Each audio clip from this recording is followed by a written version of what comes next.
2020년 한 나라의 현직 대통령이 자국 영토 안에서 외국 군대에게 생포되는 사건이 벌어집니다. 이건 그냥 단순한 군사작전이 아니에요. 지금부터 이 사건의 전말을 하나하나 파헤쳐 보겠습니다. 자, 시간은 2026년 1월 3일. 장소는 베네수엘라의 수도인 카라카스입니다. 아직 동트기 전 도시 전체가 깊은 잠에 빠져 있는 아주 고요한 새벽이었죠. 모든 건 바로 이때 시작됩니다. 현지 시각으로 새벽 2시쯤 갑자기 북부 베네수엘라 전역에서 엄청난 폭발음이 들려옵니다. 이 고요한 새벽의 정적을 깨버린 거죠. 이건 단순한 사고가 아니라 아주 치밀하게 계획된 군사작전의 시작 신호였습니다.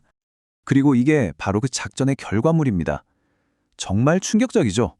한 나라의 대통령이 눈이 가려진 채로 외국 해군 함정에 붙잡혀 있는 모습, 정말 믿기 힘든 장면이 현실이 된 겁니다. 아니, 도대체 어떻게 이런 일이 일어날 수 있었을까요?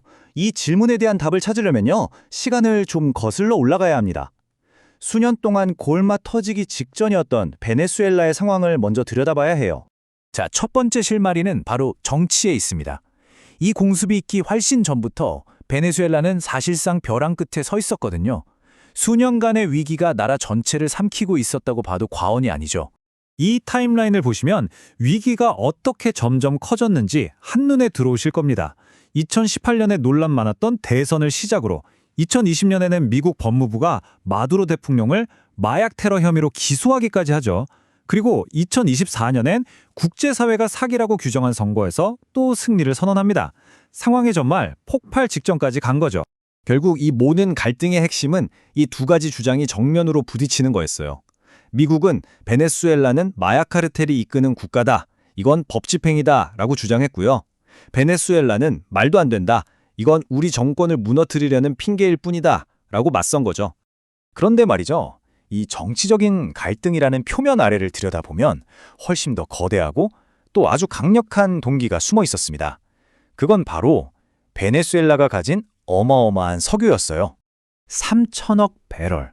정말 상상하기조차 힘든 숫자죠. 이게 바로 미국 에너지정보청이 추산한 베네수엘라의 확인된 석유 매장량입니다. 단연 세계 1위 규모예요. 그리고 이 엄청난 양의 석유는 지도에서 보시는 것처럼 오리노코 석유벨트라는 지역에 대부분 집중되어 있습니다. 그러니까 이 지역을 차지한다는 건 단순히 석유를 얻는 걸 넘어서 엄청난 경제적, 지정학적 힘을 손에 쥔다는 의미이기도 했습니다.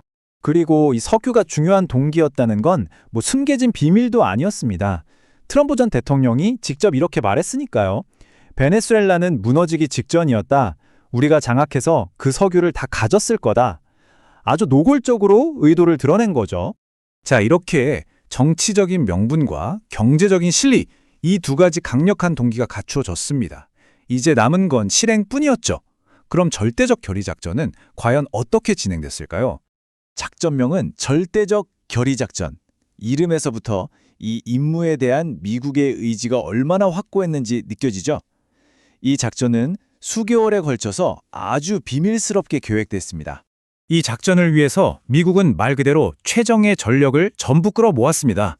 델타 폴스 특수작전 항공연대는 물론이고요. CIA와 FBI의 인질구조팀까지. 이건 군사, 첩보, 법집행기관의 경계를 완전히 허물어버린 대규모 합동작전이었어요. 이 지도를 한번 보세요. 초기 공격이 얼마나 광범위했는지 알 수 있죠? 수도 카라카스를 중심으로 수많은 군사기지와 방공시설을 동시에 타격했는데 이건 베네수엘라의 방공망을 순식간에 무력화시키기 위해 설계된 거였습니다. 대통령 생포 작전은 정말 한편의 영화처럼 진행됐습니다.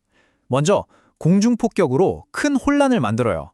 그리고 그 틈을 타서 헬리콥터를 탄 최정예 특수부대가 대통령 관저로 침투해서 목표물을 확보하는 그야말로 전광석화 같은 작전이었죠. 작전은 성공했습니다. 하지만 그 성공의 파장은 곧바로 전 세계로 퍼져나가기 시작했어요. 그리고 세상을 아주 극명하게 둘로 나눠버렸죠. 논쟁의 핵심은 바로 이거였습니다.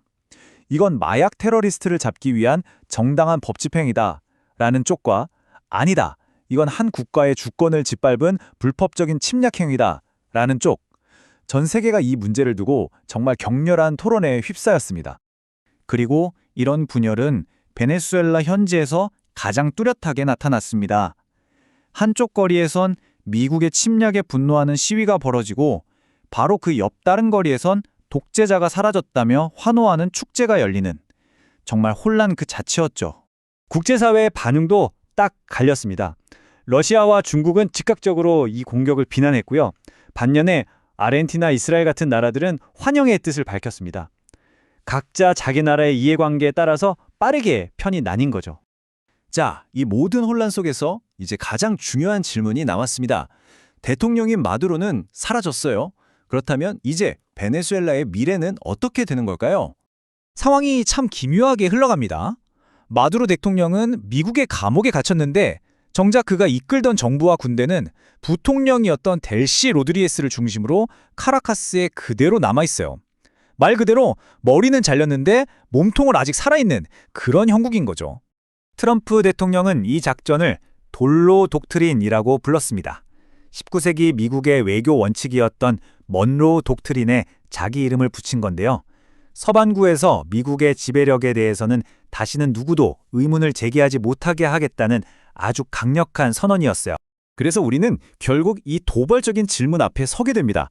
대통령은 잡혔지만 정보는 그대로 남아있는 이 기이한 상황.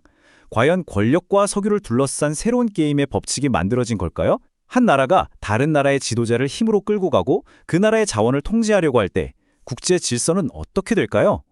2026년 베네수엘라에서 일어난 이 사건은 어쩌면 앞으로 우리가 보게 될 더 위험한 미래의 예고편일지도 모릅니다.